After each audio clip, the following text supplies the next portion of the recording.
মোদীকেও বলতে চাই, তুমি বর্ডারে থেকে বাংলাদেশকে নিয়ে সিনেমিনি খেলবে, ধৈর্য ধারণ করো। সামনে গাজওয়াতুল হিন্দের মাধ্যমে এই ইন্ডিয়াও মুসলমানদের দখলে চলে আসবে, ঠিক কিনা বলে? আজকে বাংলাদেশের দিকেই লক্ষ্য করো, কোন ওই রকম নামি দামি ব্যক্তির মাধ্যমে আল্লাহ পাক স্বৈরাচারের পতন ঘটায় নাই, বরং যুবকদের চেষ্টার মাধ্যমে আল্লাহ পাক এই স্বৈরাচারকে সরাই দিয়েছে, ঠিক কিনা বলেন? সিরিয়ার দিকে লক্ষ্য করেন, সিরিয়ার মধ্যেও এই যে যারা বাশার আল আসাদের বিপক্ষে কথা বলেছে, তারাও কিন্তু বৃদ্ধ নয় বরং যুবক ছিল, ঠিক কিনা বলেন? কাজেই বাংলার যুবকদেরকে বলতে চাই, সিগারেট, নাচ গান আর ইয়াবার আড্ডা বাদ দাও, তোমার মুসলমানের পরিচয় বুকের মধ্যে লালন করো। সামনের গাজওয়াতুল হিন্দের জন্য তোমরা প্রস্তুতি গ্রহণ করো। যদি তোমরা প্রস্তুতি গ্রহণ করতে পারো, তাহলে আল্লাহ পাক এই খেলাফতের দায়িত্ব তোমাদের যুবকদের হাতেই তুলে দেবে, ঠিক কিনা বলেন? ও মুসলমান, আর ঘুমিয়ে থাকার সময় নাই, জাগ্রত হও। সকল তন্ত্র মন্ত্রকে আল্লাহ পাক রহিত করে দিয়ে অচিরেই এই পৃথিবীর বুকে খেলাফত ব্যবস্থা প্রতিষ্ঠা করার অগ্রিম আভাস আল্লাহ পাক এই বাংলা আর সিরিয়ার মাধ্যমে দেখায় দিচ্ছেন, ঠিক কিনা বলেন? কাজেই দিল أما بعد فأعوذ بالله من الشيطان الرجيم بسم الله الرحمن الرحيم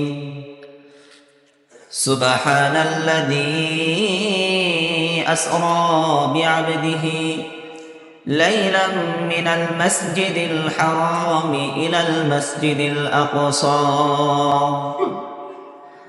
ليلا من المسجد الحرام إلى المسجد الأقصى الذي باركنا حوله لنريه من آياتنا إنه هو السميع البصير صدق الله المولانا العظيم وقال تعالى في شان حبيبه إن الله وملائكته يصلون على النبي يا أيها الذين آمنوا صلوا عليه وسلموا تسليما اللهم صل على محمد وعلى آل محمد كما صليت على إبراهيم وعلى آل إبراهيم إنك حميد مجيد اللهم بارك على محمد وعلى آل محمد كما باركت على إبراهيم وعلى آل إبراهيم إنك حميد مجيد سبحانك لا علم لنا إلا ما علمتنا إنك أنت العليم الحكيم الحمد لله আল্লাহ পাক রব্বুল আলামিনের দরবারে লাখো কোটি শুকরিয়া। আল্লাহ পাক রব্বুল আলামিন আমাদেরকে জুমার দিন দুনিয়ার কাজকর্ম থেকে বিরত থেকে আযান হওয়ার আগে আগেই সাথে সাথেই আল্লাহর ঘর মসজিদে এসে বসার, কোরআন হাদিস থেকে কিছু আলোচনা করার এবং শোনার তৌফিক দান করেছেন। আমরা সকলেই বলি আলহামদুলিল্লাহ। সম্মানিত মুসল্লিয়ানে কিরাম, আমাদের ধারাবাহিক আলোচনা চলতেছিল বিশ্বনবী মুহাম্মদুর রাসূলুল্লাহ সাল্লাল্লাহু আলাইহি ওয়াসাল্লামের জীবনী থেকে। আজকে আমাদের আলোচনার পর্ব হলো 13 আর মাক্কি জীবনের আজকে আমরা 8তম পর্বে আলোচনা করব ইনশাআল্লাহ। তো গত সপ্তাহে আমরা আলোচনা করেছিলাম যে নবুয়াতের 10ম বছরে, যেই বছরটাকে আমুল হুজুন বলা হয়, দুশ্চিন্তার বছর বলা হয়, যেই বছর বিশ্বনবী মুহাম্মদুর রাসূলুল্লাহ সাল্লাল্লাহু আলাইহি ওয়াসাল্লামের চাচা আবু তালেব ইন্তেকাল করেন, তার 3 দিন পর তার সহধর্মিনী খাদিজাতুল কুবরা রাদিয়াল্লাহু তাআলা আনহাও দুনিয়া থেকে বিদায় নিয়ে চলে যান। তো এই যে কষ্ট, এই কষ্টের কারণে আল্লাহর হাবিব সাল্লাল্লাহু আলাইহি ওয়াসাল্লাম দুনিয়ার মধ্যে সবচাইতে আপন যেই দুইজন মানুষ ছিলেন, এই দুইজন মানুষের বিদায় পরপর 3 দিন হয়ে যাওয়ার পর আল্লাহর হাবিব মানসিকভাবে খুব ভারাক্রান্ত হয়ে যান, খুব কষ্ট পান দিলের মধ্যে। তো এই কষ্ট নিয়ে আল্লাহর হাবিব, এক তো মক্কার মানুষ, তারা আল্লাহর হাবিবকে বিভিন্ন সময় বিভিন্ন কষ্ট দিত, পাশাপাশি এই নবুয়াতের 10ম বছর অর্থাৎ আল্লাহর হাবিব সাল্লাল্লাহু আলাইহি ওয়াসাল্লামের বয়স যখন 50 বছর হয়, তখন এই 3 দিনের মাথায় দুইজন মানুষের ইন্তেকালের পর বিশ্বনবী মুহাম্মদুর রাসূলুল্লাহ তায়েফ গেলেন, যে তায়েফ যাই, হয়তো তায়েফের মানুষ আমার কথাগুলো বুঝবে। গত সপ্তাহে তায়েফের আলোচনাও করলাম। তায়েফ যাওয়ার পর তারা আল্লাহর হাবিবকে রক্তাক্ত করে দিল। আল্লাহর হাবিব সাল্লাল্লাহু আলাইহি ওয়াসাল্লাম সেই তায়েফ থেকে আবার মক্কার দিকে ফিরে আসলেন। তো ফিরে আসার পথে নাখলা নামক স্থানে আল্লাহর হাবিব সাল্লাল্লাহু আলাইহি ওয়াসাল্লাম সাহাবায়ে কেরামদেরকে নিয়ে ফজরের নামাজ আদায় করতেছিলেন। তো এই ফজরের নামাজ আদায় করার সময় একদল জিন জাতি, এই যে এখন থেকেই মূলত জিনেরা ইসলাম ধর্ম গ্রহণ করা শুরু করেন। কারণ আল্লাহ পাক কোরআনুল কারীমের মধ্যে বলেন, ওমা খলাকাতুল জিন্না ওয়াল ইনসা ইল্লা লিয়াবুদুন। আল্লাহ মানুষ এবং জিনকে তার ইবাদত বন্দেগী করার জন্য সৃষ্টি করেছেন।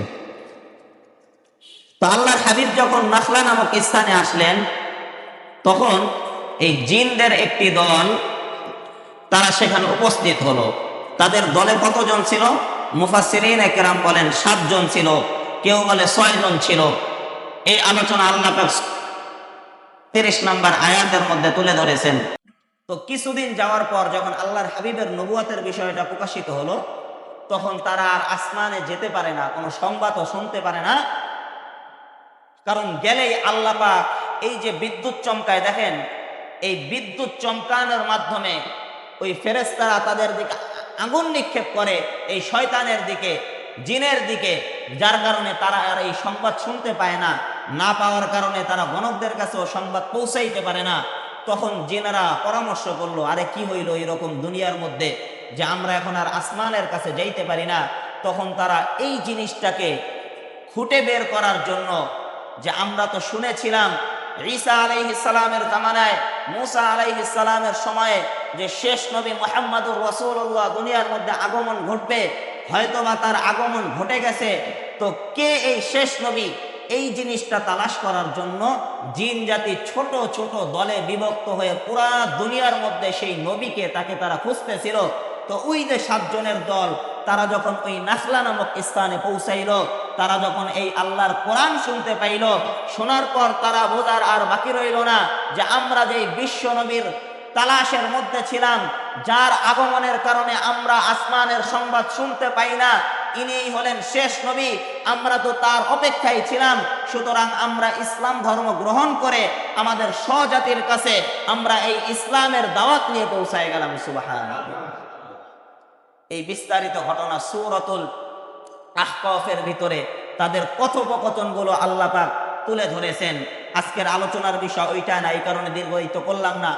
এরপরে সূরাতুল জিনের মধ্যে আল্লাহ পাক আলোচনাগুলা তুলে ধরেছেন।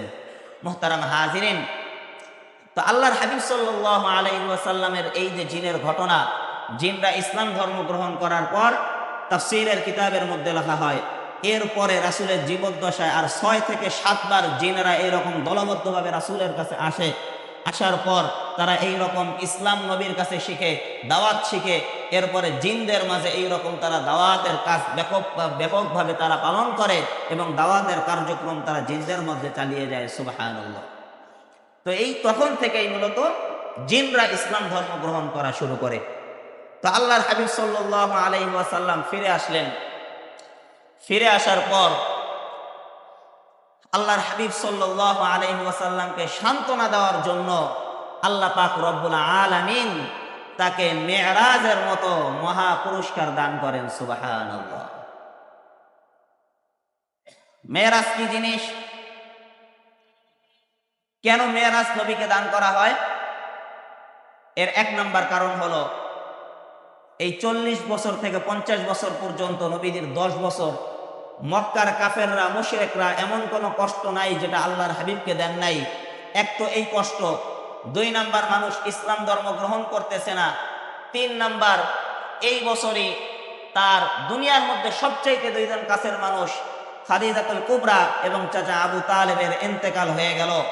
3 নাম্বার আরেকটা বিষয় হলো যে তায়েফে বড় বুক ভরা আশা নিয়ে নবীজি গেলেন, সেখানে তারা রক্তাক্ত করে আল্লাহর হাবিবকে পাঠিয়ে দিলেন। এই যে কষ্টগুলো নবীজির মনের মধ্যে একত্রিত হওয়ার পর আল্লাহর হাবিব সাল্লাল্লাহু আলাইহি ওয়াসাল্লাম ভারাক্রান্ত হয়ে যান। তখন আল্লাহ পাক রব্বুল আলামিন বিশ্বনবী মুহাম্মদুর রাসূলুল্লাহ সাল্লাল্লাহু আলাইহি ওয়াসাল্লামকে বলেন, হাবিব আপনার কষ্ট পাওয়ার কোনো কারণ নাই, কারণ আপনাকে আমি এখন এমন একটা জিনিস দান করব, আপনাকে আমি আমার সান্নিধ্যে নিয়ে আসবো, আনার পর আমার জান্নাত জাহান্নাম দুনিয়ার মানুষের অবস্থা সমস্ত কিছু আপনাকে আমি এই মেরাজের সফরে দেখাই দিব। সুবহানাল্লাহ। আল্লাহ পাক রব্বুল আলামিন বিশ্বনবী মুহাম্মদুর রাসূলুল্লাহ সাল্লাল্লাহু আলাইহি ওয়াসাল্লামকে সান্ত্বনা দেওয়ার জন্য এই মেরাজে ডেকে নিলেন। মেরাজের সফরের অংশ 2টা, একটা হলো ইসরা, 2 নাম্বার হলো মেরাজ। ইসরা বলা হয় মসজিদুল হারাম থেকে নিয়ে বাইতুল মুকাদ্দাস পর্যন্ত সফরকে ইসরা বলা হয়, যেটাকে রাতের ভ্রমণ। আর বাইতুল মুকাদ্দাস থেকে সিদরাতুল মুনতাহা আরশে আজিম পর্যন্ত আল্লাহর হাবিব যেই সফর করেছেন এই সফরকে বলা হয় মেরাজ। সুবহানাল্লাহ। এই মেরাজ কবে সংগঠিত হয়? অনেক মতানৈক্য আছে। নির্ভরযোগ্য প্রসিদ্ধ বর্ণনা হলো যে আল্লাহর হাবিব সাল্লাল্লাহু আলাইহি ওয়াসাল্লামের হিজরতের 16 মাস পূর্বে এই মেরাজের ঘটনা সংঘটিত হয়। তো এই মেরাজের ঘটনা সংঘটিত হওয়ার পর আল্লাহর হাবিব সাল্লাল্লাহু আলাইহি ওয়াসাল্লামের এই ঘটনাটা হয়েছিল সশরীরে। কেমন সশরীরে হয়েছিল? আল্লাহর হাবিব সামান্য সময়ের মধ্যে সেই মেরাজে এই 7 আসমান ভ্রমণ করে জান্নাত জাহান্নাম বাইতুল মুকাদ্দাস এই সমস্ত কিছু ভ্রমণ করে এত অল্প সময়ের মধ্যে ভ্রমণ করে সশরীরে যে আল্লাহর হাবিব সাল্লাল্লাহু আলাইহি ওয়াসাল্লাম বলেন যে আমি যে ঘুমিয়েছিলাম, ঘুম থেকে জাগ্রত হয়ে মেরাজে গেলাম, মেরাজ থেকে ফিরে এসে আমি দেখি আমি এখন অনুভব করতে পারতেছি। সুবহানাল্লাহ। তাহলে চিন্তা কি অল্প সময়ে আল্লাহর হাবিব এই মেরাজ করেছেন। সুবহানাল্লাহ। আল্লাহর হাবিব বলেন যে আমি এত কিছু দেখে আসলাম, এই দেখার পরেও আমি এসে দেখি আমার এই বিছানা এখনো গরম। বিশ্বনবী আরো বলেন, আমি যে দরজা খুলে আমি মেরাজে গেলাম, মেরাজ থেকে ফিরে আসার পর আমি দেখি দরজার যেই কড়াটা আছে সেটা এখনো পর্যন্ত লড়তেছে। সুবহানাল্লাহ। তাহলে কত অল্প সময়ে আল্লাহর হাবিব এই মেরাজের সফর করেন। মুহতারাম হাজিরিন, কেউ যদি বিজ্ঞান দিয়ে এই মেরাজের ঘটনাকে যাচাই করতে যান তাহলে এটা যাচাই করতে পারবেন, কারণ আপনি বিজ্ঞান দিয়ে কখনো ইলমের আন্দাজ করতে পারবেন না। সূর্যের আলোর কাছে যেমন এই লাইটের আলো কিছু না, ঠিক তেমনি ভাবে ইলমের কাছে দুনিয়ার জ্ঞান কিছু না। ঠিক কিনা বলেন? এই কারণে দুনিয়ার জ্ঞান আর মস্তিষ্ক নিয়ে যদি আপনি চিন্তা করেন তাহলে এই মেরাজের বিষয়টা আপনি উপলব্ধি করতে পারবেন না। আর আল্লাহর হাবিব সাল্লাল্লাহু আলাইহি ওয়াসাল্লামের জীবদ্দশায় যতগুলি মুআজিজা ছিল সবচাইতে বড় মুআজিজা হলো এই মেরাজের ঘটনা। সুবহান। আরো কি কি মুআজিজা ছিল? মুআজিজা বলা হয় নবীদের থেকে আল্লাহ পাক যেই সকল অলৌকিক বিষয়গুলো ঘটান এইগুলোকে মুআজিজা বলা হয়। আর আল্লাহর ওলিদের মাধ্যমে যেই সকল ঘটনাগুলি ঘটান এগুলোকে কারামত বলা হয়। কি বলা হয়? কারামত। বিশ্বনবীর আরেকটা মুআজিজা কি ছিল? মক্কার কাফেররা একবার বলতেছে হে মুহাম্মদ, আপনি যদি এই আকাশের চাঁদকে দ্বিখণ্ডিত করে দেখাইতে পারেন তাহলে আমরা ইসলাম গ্রহণ করব। ওদের বিশ্বাস ছিল যারে মুহাম্মদ তো এই চাঁদ দ্বিখণ্ডিত করতে পারবে না, এটা স্বাভাবিক, এই চিন্তা হওয়াটাই। তখন আল্লাহর হাবিব সাল্লাল্লাহু আলাইহি ওয়াসাল্লাম আল্লাহর কাছে ফরিয়াদ করলেন। আল্লাহ পাক বললেন, ওগো হাবিব, আপনি শুধু আপনার শাহাদাত আঙ্গুল দ্বারা ওই চাঁদের দিকে ইশারা দেন। বিশ্বনবী মুহাম্মদুর রাসূলুল্লাহ তার এই ডান হাতের শাহাদাত আঙ্গুল দ্বারা চাঁদের দিকে ইশারা দিতে দেরি আছে, আল্লাহর হুকুমে ওই চাঁদ দ্বিখণ্ডিত হতে একটু দেরি হয় না। সুবহানাল্লাহ।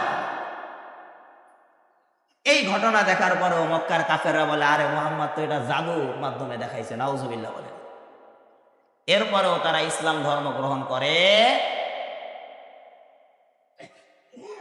এই যে মেরাজের ঘটনা আল্লাহ পাক কোরআনুল কারীমে সূরাতু বনী ইসরাঈলের 1 নম্বর আয়াতের মধ্যে আল্লাহ পাক বলেন,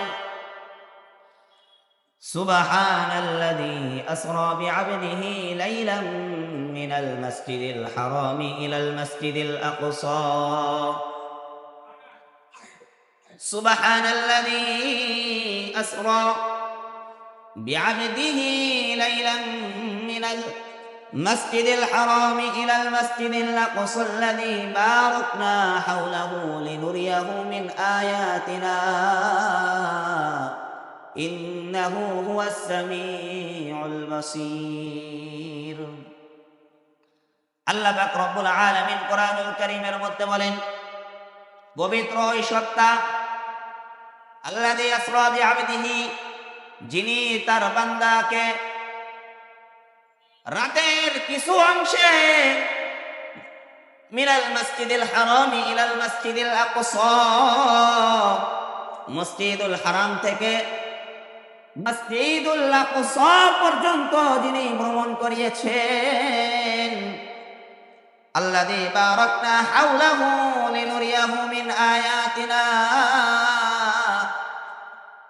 আল্লাহ পাক বলতেছেন যে মসজিদুল আকসার চারপাশকে আমি বরকতময় করেছি, কেন আমি নবীকে ভ্রমণ করাইলাম, লিনুরিয়াহু মিন আয়াতিনা, যাতে করে আমি আমার বড় বড় কিছু নিদর্শন আপনাকে আমি দেখাইতে পারি। এই কারণে আমি আল্লাহ পাক রব্বুল আলামিন আপনাকে এই মসজিদুল হারাম থেকে মসজিদুল আকসা পর্যন্ত ভ্রমণ করাইলাম। সুবহানাল্লাহ।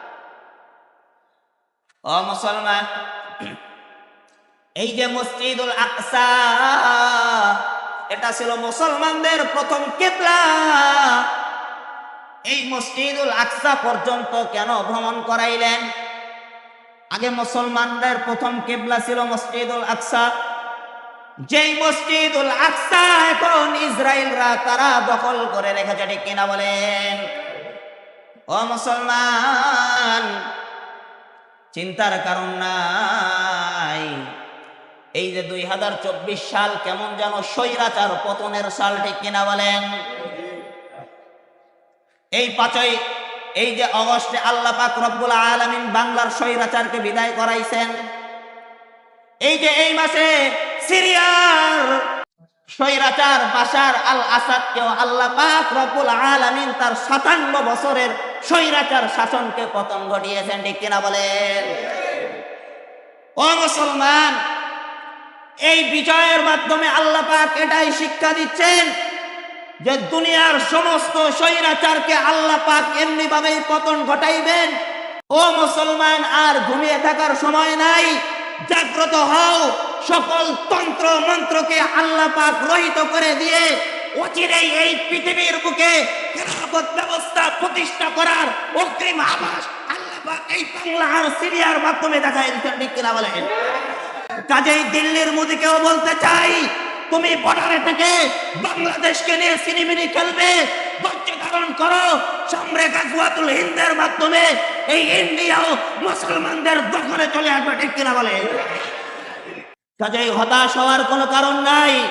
আল্লাহ পাক এই মুসলমানদের বিজয়ের মাধ্যমে দেখিয়ে দিচ্ছেন এখন আর জুলুমের সময় নয়।